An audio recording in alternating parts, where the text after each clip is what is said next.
The news of Tochi's success spread like wildfire. Mama Tony and Mama Abigail, the two wives, were now filled with frustration.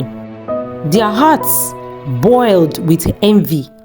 Their own children had struggled to succeed even with inherited properties, while Tochi, the son of their rival wife, had risen from nothing to become a man of influence and wealth. Mama Tony couldn't bear the sight of Tochi's progress. The land Tochi bought symbolized his victory. Driven by envy and a burning desire to see Tochi fall, she made a decision to destroy his success. That evening, under the dim glow of twilight, Mama Tony made her way to the land. She opened a hole in the ground to bury the charms. But as she tried to push the charm into the earth, a thick white smoke rose from the ground, enveloping her legs. She felt an intense, searing pain, as if something invisible had bitten her leg. With a loud, scary scream that echoed across the quiet farmland, she fell to the ground. The neighbors came running from their homes. They all looked worried and scared. She told them that something had bitten her. But when they looked around, there was no animal anywhere. It felt as if the ground had chosen to defend itself. To understand this moment, we must travel back to the beginning, to the life of Tochi's father, Chief Okala. Chief Okala was a man of influence, not just because of his wealth, but because of his character. His compound was the largest in the village, a sprawling estate. Villagers often spoke of his generosity. He was the kind of man whose word held weight, and his presence commanded respect. Chief Okala had 3 wives, each with their own household in the compound. The first wife, Mama Tony, was the eldest and the most authoritative of them all. She had 5 children, 3 boys and 2 girls. Her children were bold and confident, often taking advantage of their mother's position as the first wife. The second wife, Mama Abigail, had 4 children, 2 boys and 2 girls.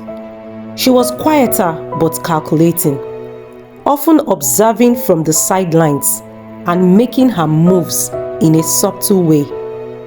The third wife, Mama Tochi, was different.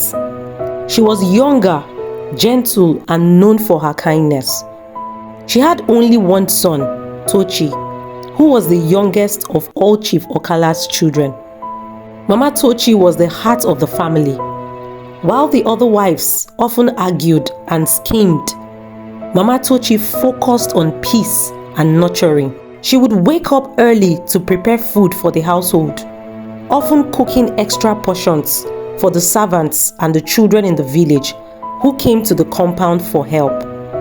Her laughter was soft but contagious, and her presence brought warmth to the coldest of hearts, except those of the other wives. Mama Tony and Mama Abigail couldn't stand Mama Tochi. They saw her as a threat, not just because of her beauty or her youth, but because of the special love Chief Okala had for her. Every smile he gave her, every kind word he spoke about her, burned them like hot coals. They whispered about her behind her back, calling her a pretender and accusing her of using charm to gain their husband's affection. They believed that his love for Mama Tochi and Tochi was clouding his judgment, making him care less about them and their children. Their envy wasn't limited to Mama Tochi alone. It extended to her son Tochi. He was a quiet and respectful boy, always helping his mother with chores and excelling in school. Chief Okala adored him, often calling him my little lion. He would take Tochi on walks around the compound, teaching him about life, leadership, and the importance of integrity. This only made the other wives and their children more resentful against Tochi. Amidst the brewing tension, there was one unlikely ally for Tochi, Ugonna, the second son of Mama Tony. Unlike his siblings, Ugonna didn't inherit his mother's bitterness. He was a peacemaker, always trying to bridge the gaps between the families. While his siblings would tease Tochi or try to exclude him, Ugonna would invite him to play football or study together. Tochi is just like us, Ugonna would say to his elder brother, Nkem, who often led the taunts. Why can't we all just get along? But Nkem would scoff. You're too soft, Ugonna. That boy and his mother think they are better than us. Let him stay with his mother where he belongs. Ugonna couldn't understand the hatred. He admired Tochi's humility and often defended him in family arguments, earning disapproval from his own mother, Mama Tony. Why are you always siding with that boy? She once scolded him. Don't you see how his mother is trying to take everything from us? Take what, Mama? Ugonna asked, his voice calm but firm. Papa loves all of us. Can't you see? He just wants us to be happy together. But his words fell on deaf ears. The tension in the family grew over the years, with each wife trying to secure her position in Chief Okala's heart. But no matter how hard they tried, they couldn't break the bond between Chief Okala, Mama Tochi and Tochi. This bond, however, came at a cost. Tochi often felt isolated. His half-siblings, except Ugonna, treated him like an outsider. They wouldn't include him in their games or conversations, and they often blamed him for things he didn't do. But Tochi's mother always reminded him to stay kind and patient. Your heart is your strength, my son, she would say, holding his hands in hers. No matter how they treat you, never let bitterness take root in your soul. One day, the truth will shine brighter than their lies. Little did Tochi know that those words will become his guiding lights through the darkest times ahead. Chief Okala had always been a strong man, the kind of person who carried the weight of his family and community with pride. But as Tochi entered his third year in university, something changed. The man who once strode through the village with confidence began to grow weaker. His booming voice became faint, and the sparkle in his eyes dimmed. Chief Okala had fallen critically ill. When news of his illness spread through the family, the first and second wife, Mama Tony and Mama Abigail, didn't show much concern. They busied themselves with their own lives, complaining about how their husband's condition might disrupt their comfort. He'll be fine, Mama Tony shrugged when her children asked about visiting their father. The old man has been strong all his life. He'll get through this, she said. Mama Abigail, on the other hand, saw the illness as an opportunity to gain control. If the worst happens, she whispered to her eldest son, we must make sure we secure our share of the inheritance. But while they schemed and ignored him, Mama Tochi was by Chief Okala's side every single day. She cooked his meals, stayed up through the night to monitor his breathing, and prayed endlessly for his recovery. Tochi, though away at school, called home daily to check on his father, his heart heavy with worry. Chief Okala's illness dragged on, and soon it became clear that he wasn't getting any better. His condition worsened and he became bedridden. Despite his pain, he often reached out to hold Mama Tochi's hand, his voice barely a whisper. You have a good heart, he told her one evening, his weak smile lighting up the dim room. Promise me you'll take care of Tochi. He's my pride, my little lion." Tears welled up in Mama Tochi's eyes as she nodded. "I will, my husband," she said, her voice trembling. "But you will see him succeed and make you proud." But deep down, both of them knew time was running out. One cold morning, as the birds chirped softly outside, Chief Okala breathed his last. His passing shook the household like a storm. The compound, once filled with his laughter and energy, now felt empty and silent. Villagers came in droves to pay their respects, wailing and mourning the loss of a man who had been a pillar of the community. Mama Tochi was inconsolable. She wept not just for her husband, but for the uncertain future that lay ahead for her and her son. Tochi returned home from the university for the funeral, his heart heavy with grief. He stood by his father's grave, clutching his mother's hand tightly. As the final shovels of dirt were thrown over the coffin, he silently vowed to honor his father's memory by living a life of integrity and kindness, just as his father had taught him. Chief Okala had always believed in fairness, but one thing he had never done was write a will. Mama Tony and Mama Abigail saw their chance to take control. They approached Chief Ume, Okala's only brother, with a plan. Together, they convinced him to call a family meeting to discuss the division of the late chief's properties. At the meeting, the air was thick with tension. The elders of the family sat in a circle, their faces stern as they listened to Chief Ume speak. "My brother left behind a lot of wealth," Ume began, "and it is our duty to ensure it is shared fairly among his family." But fairness was far from his mind. Behind closed doors, Chief Ume had already struck a deal with Mama Tony and Mama Abigail. In exchange for their loyalty and a generous share of the money, they agreed to disinherit Mama Tochi and her son.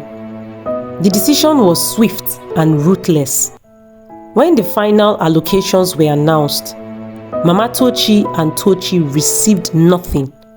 No land, no houses, no money. The compound they had called home for years was no longer theirs. "You have no claim here," Ume told Mama Tochi coldly. "Take your son and leave." The day Mama Tochi and Tochi left the family house was one filled with heartbreak.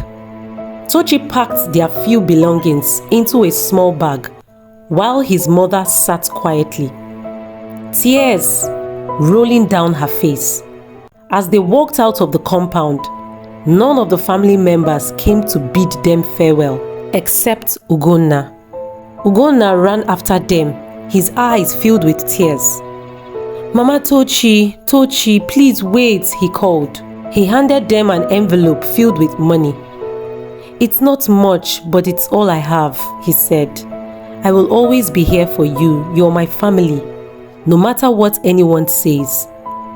Mama Tochi hugged him tightly, her voice breaking. "Thank you, my son. You have a heart like your father's."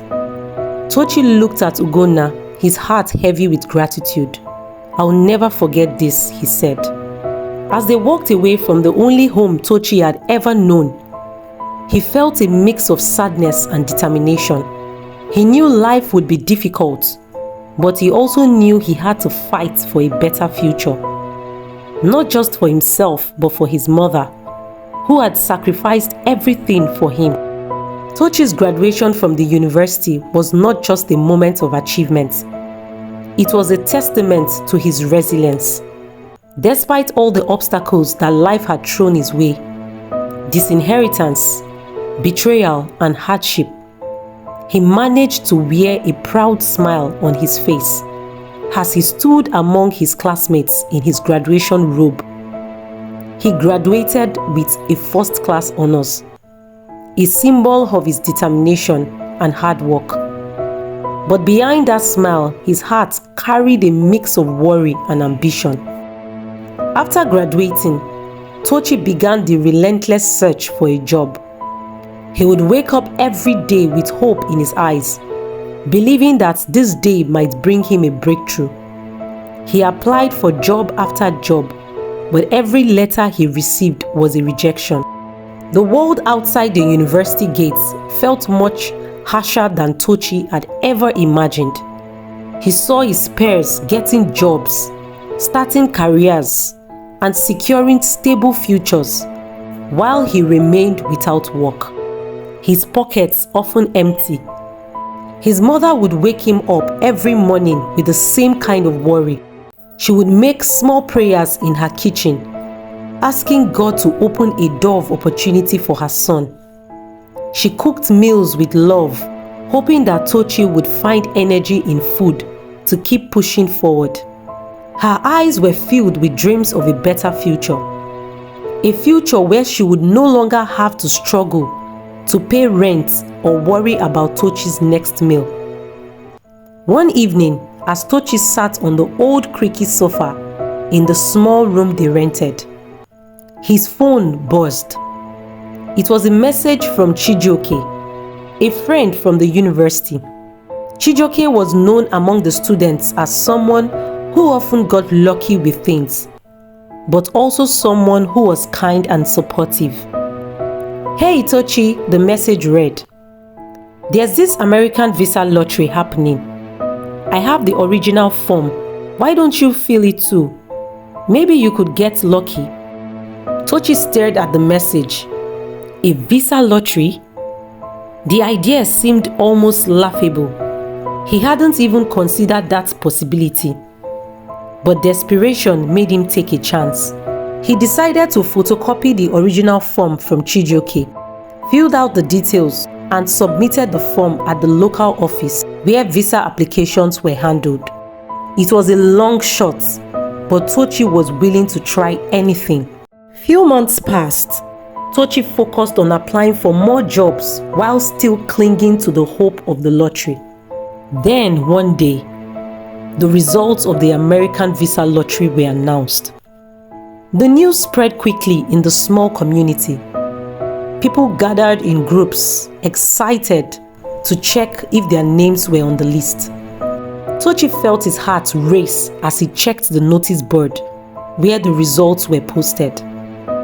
His friend Chijioke's name was nowhere to be found. Disappointment flashed in Chijioke's eyes, but Tochi, with trembling fingers, scanned the list until he saw his name. His heart leaped with a mix of shock and joy. "I actually won," he whispered to himself. It felt unreal. Winning the visa lottery was like a golden ticket out of poverty, out of struggle, and into a new promising life abroad. Tochi boarded the plane with a mix of excitement and nervousness. The day he left Nigeria felt like both an end and a beginning. His mother hugged him tightly at the airport. Tears filled her eyes, but she spoke with unwavering strength. "Tochi, my son, go and make us proud. God will never abandon you. Work hard and bring back a good life for us." She kissed his forehead, a symbol of her unwavering love and hope for Tochi's success. When Tochi landed in America, everything felt overwhelming at first. The city was bustling with lights, noise and energy. Skyscrapers rose high into the sky. Cars zoomed past and people walked quickly on the sidewalks. But amidst all this chaos, Tochi found his path.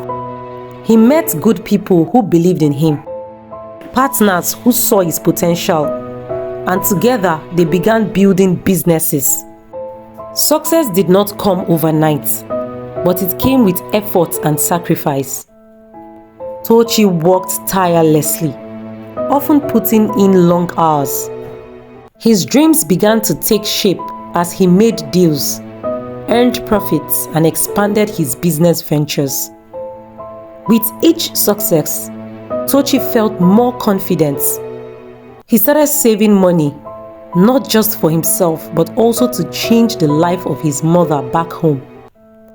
After a few years, he sent money back to his mother. With that money, she was able to leave the small rented room and moved into a proper house she purchased. No more rentals, no more landlords, she said to herself. Tochi also bought her a car. She no longer had to worry about public transportation. A driver and a house help were hired, ensuring that his mother could finally enjoy a comfortable life. She would sit on her new porch in the evenings, sipping tea and watching the sunsets, thanking God for blessing her son. Tochi's success brought her a newfound peace she had never imagined. Tochi never forgot the support he received from Ugonna, the only son of Mama Tony, who showed genuine love for him and his mother. Unlike the other family members, Ugonna had stood by Tochi, helping them financially whenever times were hard. Tochi felt that Ugonna deserved a better life, a chance at something greater. He brought Ugonna to America, offering him a new beginning. They became partners in business, working together to build a future that would lift both their families out of poverty. With Ugonna's loyalty and Tochi's determination, they achieved incredible success, building a strong business foundation that brought a symbol of hope for their community back home. But Tochi's heart wasn't just about personal success. He wanted to reclaim his roots and his place in his community. After earning wealth abroad, he decided to invest in the community he came from. He bought 10 plots of land and 4 plots in different locations back home. These lands were more than just investments. They were a symbol of Tochi's reclaiming his place in his homeland, a rightful return to his roots. As Tochi stood on the land he purchased, he felt a wave of emotion. He looked around the community that once treated his mother and himself with disdain. And now he stood tall, a symbol of resilience and triumph as he looked at the land he had bought with his own sweat and determination. He wiped tears from his eyes as memories of his father's love flooded his mind.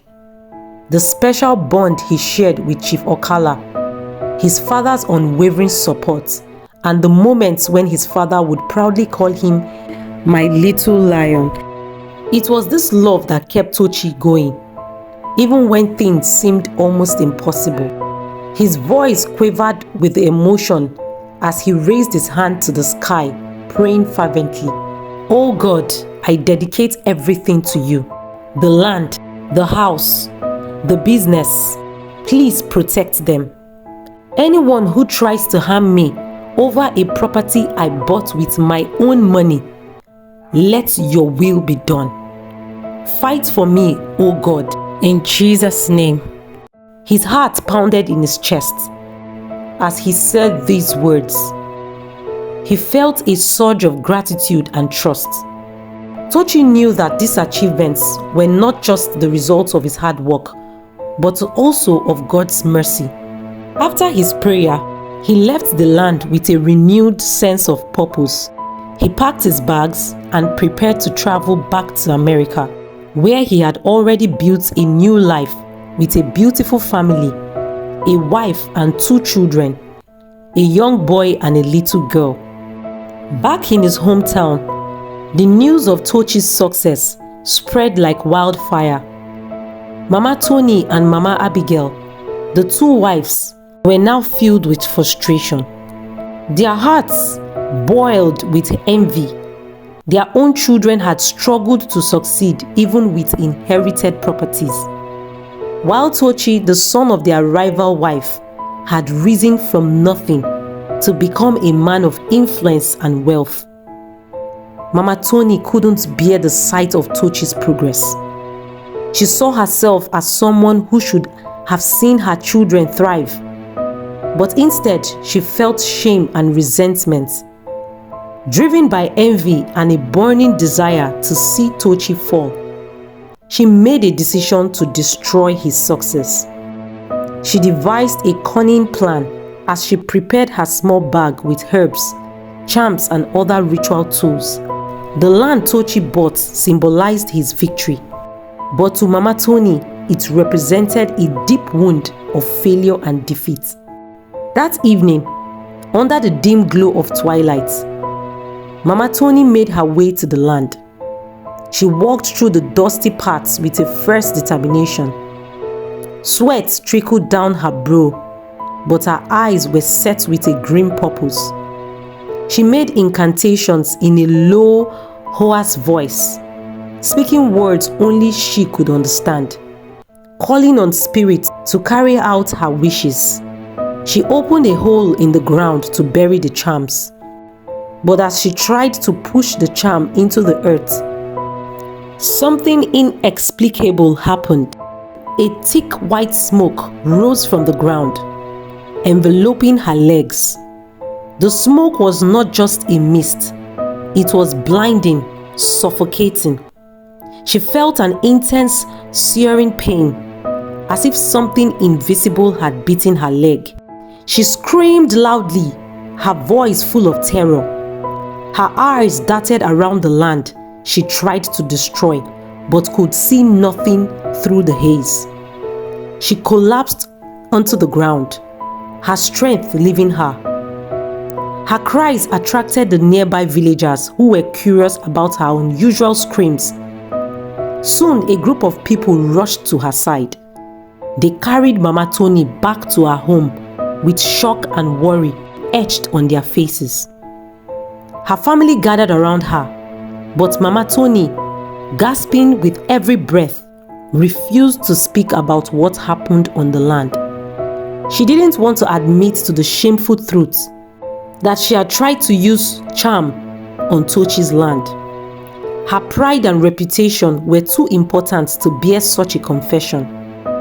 Even as her leg began to swell and writhe, despite using local doctors and traditional healers, Mama Tony refused to speak. Each treatment failed. Every remedy fell short. As the days passed, Mama Tony's leg continued to writhe. The wrath spread up her thigh, the stench becoming unbearable. Local healers, elders, and neighbors tried every possible remedy, but nothing worked. In desperation, Mama Tony finally sought the counsel of the last native doctor in the village. This doctor was known as the wisest man in the community, someone respected for his knowledge of traditional healing and ancient ways. The native doctor looked at Mama Tony with piercing eyes. "You have done wrong within this family," he said in a deep, solemn voice. "The only way to save your life now is to seek forgiveness from the one you tried to harm. Only then can healing come." Mama Tony's eyes filled with tears. Her pride had made her believe she would never bow to Tochi. But as the pain worsened, her reality became undeniable. She had initially refused to speak about what happened on Tochi's land. Her pride and stubborn heart made her unwilling to admit to the family and community that she had tried to harm Tochi. But as the rot spread up her thighs and the pain became unbearable, she finally reached a point where she had no choice but to tell the truth. She called her family around one evening, sweat dripping from her forehead. "My children, I must confess," she said, her voice trembling. "The jealousy I felt for Tochi and his mother made me do terrible things. I went to the land Tochi bought.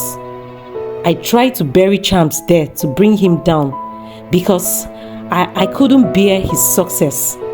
My own children, they couldn't even build a foundation on our land.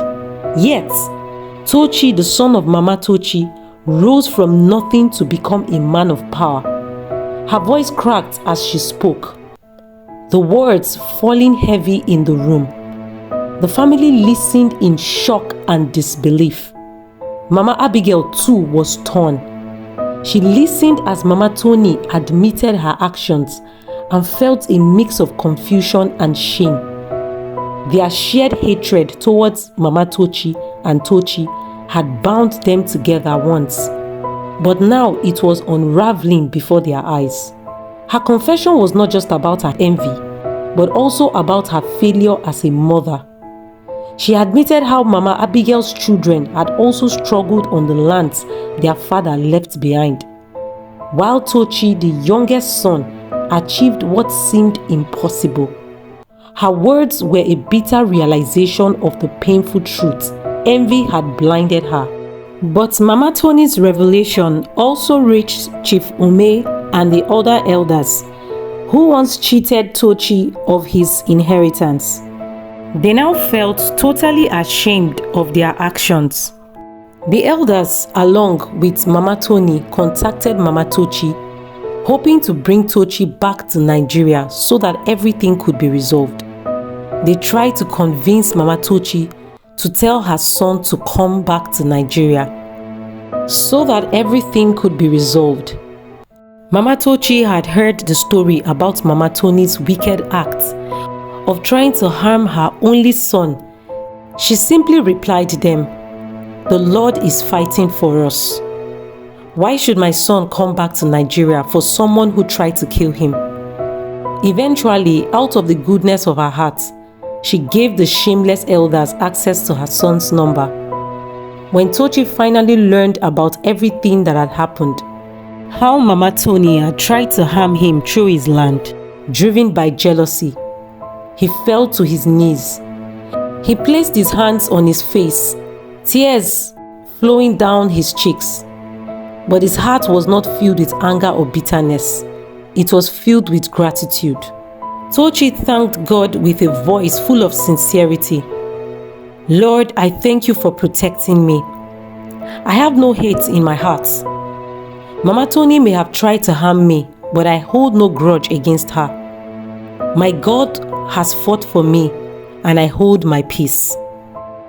My elders, for the issue of coming back to Nigeria, at this point I have so many things on ground that I am attending to. I will not be able to travel now. He responded. Weeks passed and Mama Tony's condition continued to deteriorate. Her once fierce and prideful spirit became frail. She eventually passed away. Exodus chapter 14 verse 14. The Lord will fight for you and you shall hold your peace. Stay blessed. Please don't forget to subscribe and click on the notification bell.